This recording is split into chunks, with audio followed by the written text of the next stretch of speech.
With all the planning, preparation, and past success, a new season always brings uncertainty. Some challenges can be anticipated, others arrive without warning, and some things are simply beyond your control. Yeah, you just never know how a season will go. I think that's the part we have no control over. You don't know what's going to happen from an injury standpoint or inconsistency of play or any of those things. When you break camp, you have a pretty good idea, and those are those educated guesses that we have to make every single season. But the injury bug has hit us a little bit this year. We've really been blessed to not have a lot of injuries over the last several seasons. And, this year it was, we've lost quite a few people. Kyle Chandler, obviously, going out for the season, Trey Wortham going out for the season. We've had some big injuries that have just affected our play. There's guys that we lost. This year's been surprising of how many people have quit. Like I said, people don't hear these stories, but like I said, they should. It's we had a lot of really good players quit because they couldn't handle the competition, they couldn't handle the work, and they couldn't handle that grind of what professional football is. So it's changed quite a bit, and but that's the fun part too. Is like I said, it's like having a beautiful chessboard and building the pieces yourself. We're going to keep building pieces until we have the exact people that we want. I think we were probably about 85%, when we broke camp of guys that we could win a championship with. Injuries have changed, some quitting guys have changed, but we just keep retooling and bringing in guys that we know can help us out and have great attitudes and those things. So, but from a standpoint of team, it's all about the camaraderie, and that's what makes us good at the end of every season is how close our guys get. And so, but we like to be on the road early, and that we go into a town, we eat together, we hang out together, we're in buses together, and so that builds that camaraderie. We get to learn more about each other. Every road trip I learn more and more about some guys that are on the bus, and that's kind of a fun thing is being on a plane and sitting next to a guy that maybe I don't know enough about and just talking for 2 hours. It's a beautiful process of just learning the people that are around you. And so, we went for long road trips obviously to start the season, and it's almost crazy. It's it could almost backfired on us. We we start off going to Houston. That's a long trip in itself, and all that it takes to get there. And it's not like that we have our own planes and all those things. So going through the airports and security and getting on these planes and having big guys sitting in the middle of seats and all those things, it's a grind, and I don't think people realize just how hard it is to travel. I mean, Coach Cisse having to sit next to some big, it's just it's for us it's tiring, for us it's hard, but for the players equally as hard.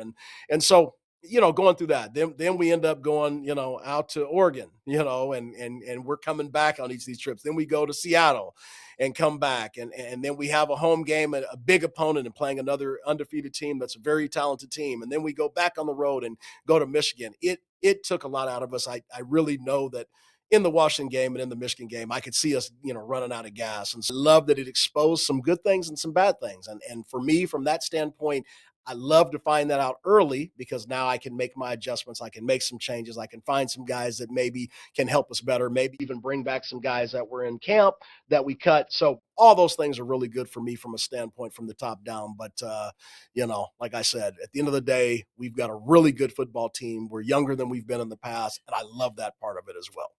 Training camp is winding down. The evaluations are complete. And for the Albany Firebirds, the picture is finally beginning to come into focus. But change will be part of the 2026 story.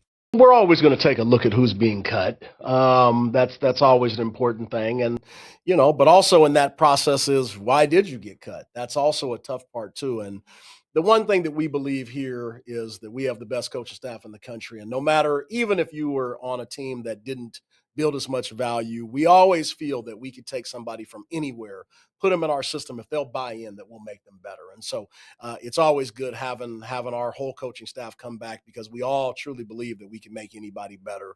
But you also want to get younger as well. There's a reason guys bounce around and get cut and those type of things. And so you got to watch that too, as we really try to follow everything they've done in their career. If they've been on a new team every single year for the last 5 years and they keep getting cut, it's probably there's something more to that story than meets the eye. And so I'd rather bring in a kid that's fresh out of of school. He doesn't know any better. He has no bad habits yet. And sometimes it's easier to bring in a younger guy directly out of college. The word change is something the Albany Firebirds are very familiar with. 2025 AF1 MVP Sam Castronova signed with the Houston Gamblers of the UFL, opening the door for first-year player Josh Kulka. Just a few short weeks later, the MVP returns to the team to take over the QB1 spot. Yeah, let's be clear. This is professional football. So, and there's a lot of moving parts. We went into the season not expecting to have Sam.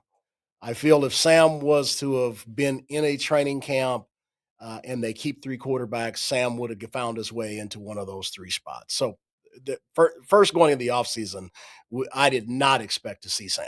So so we've got to go and find the right successor. We brought in some really good kids. We started with an MVP from the other league. We had another really good player in Fred Payton Jr. We had all these guys lined up to be that guy. Now, the trouble with that is as things change, attitudes change, and that's a piece that we're not, we don't have any preparation for when these things happen. So, obviously, the UFL had changed the process of how they were going to enter players into the league. They did a draft instead.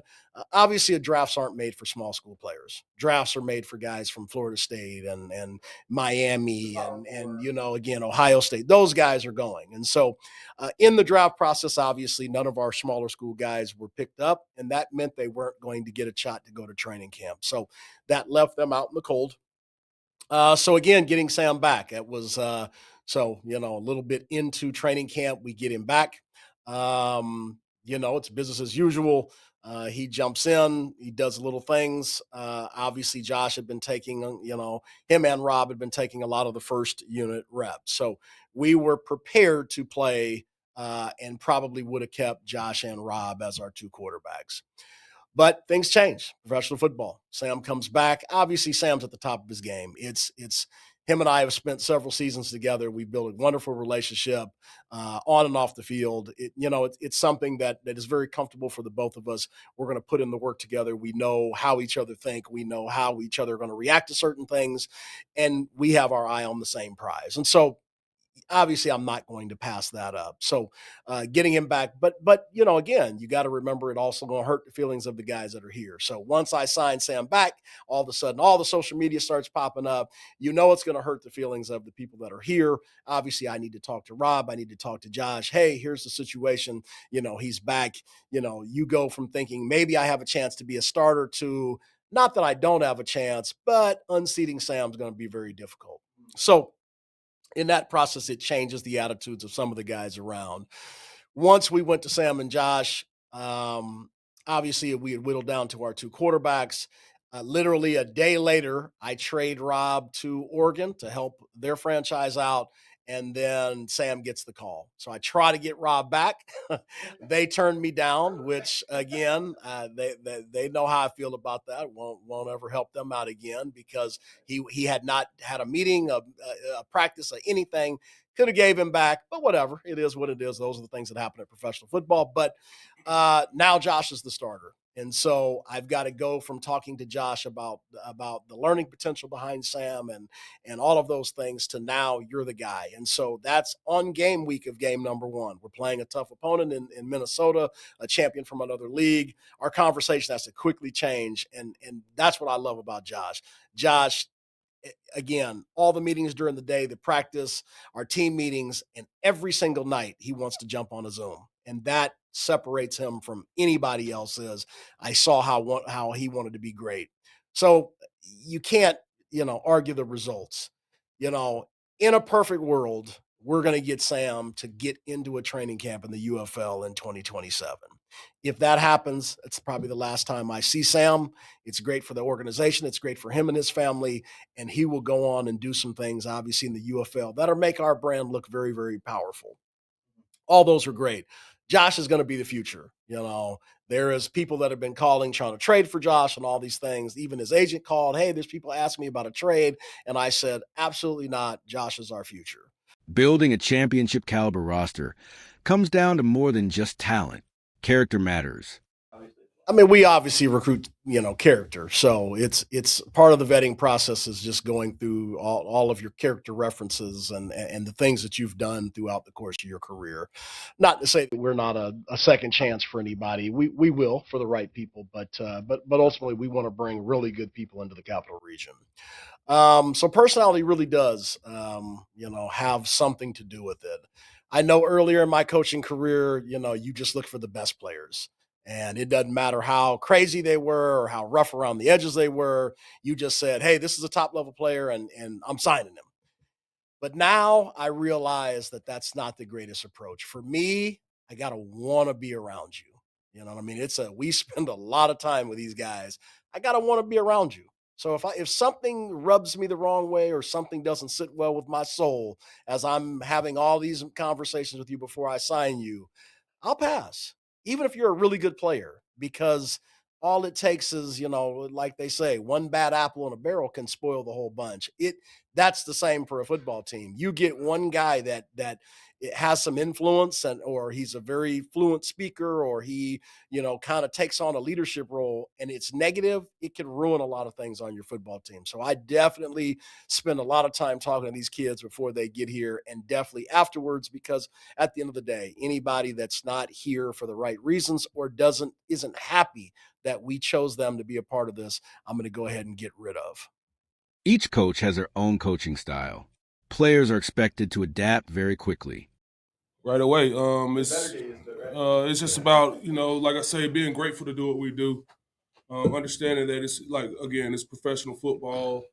It's all about how your approach, how not to be average. Understanding that everything's a process. And continue to build. So we don't have time for excuses. We don't have time for you telling me about what's going on the outside world. It doesn't matter at that point. At the end of the day, we all are a collective and we're trying to get things done. And I just love what I do. I really sincerely just love what I do. Just love building, love teaching, love seeing these guys evolve into great men at the end of the day. In the leadership role, at the end of the day, we want to create great men. Be out here out here in the communities and doing right. We do so many things. Coach has us involved in the community so much. All that stuff matters. So when the guy gets here and he needs to understand the standard. Especially defensively. But in all, this is who we are. We're a blue collar group. We work hard. We don't ask for anything. We ain't, don't give us nothing. Let's work for it. And if you feel like what do you get? You get handouts. This is the wrong place to come. So yeah, they see that early, and because I worked my tail off to be where I am right now, and I earned every single step. So everybody that walks in this door, you got to know that's the standard. The Albany Firebirds started the season with 8 wins and 0 losses, setting an all-time consecutive winning streak for an arena football team at 20 games. Some of the Firebird story has been written for the 2026 season, but the best parts are yet to come.